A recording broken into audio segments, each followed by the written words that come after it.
ఒడిశా ప్రాంత వాసులే కాకుండా వివిధ రాష్ట్రాల నుంచి పెద్ద ఎత్తున భక్తులు మజ్జి గౌరమ్మ అమ్మవారిని దర్శించుకుని తరిస్తారు.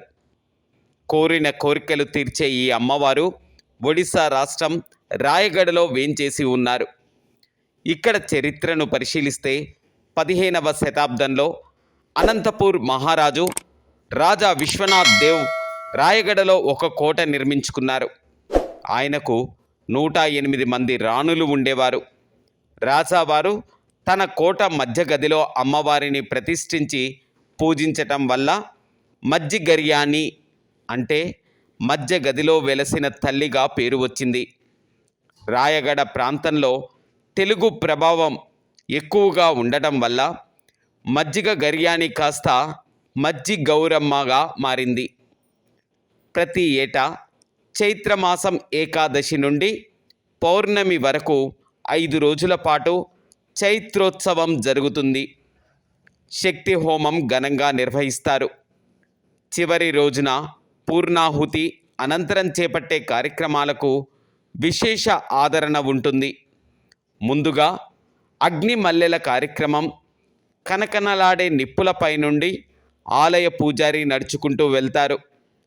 అనంతరం పిల్లల నుండి వృద్ధుల దాకా వయోభేదం లేకుండా అగ్ని మల్లెల మీద నడవటం ఆనవాయితీగా వస్తుంది. అనంతరం ముళ్ళ ఉయ్యాల సంబురం.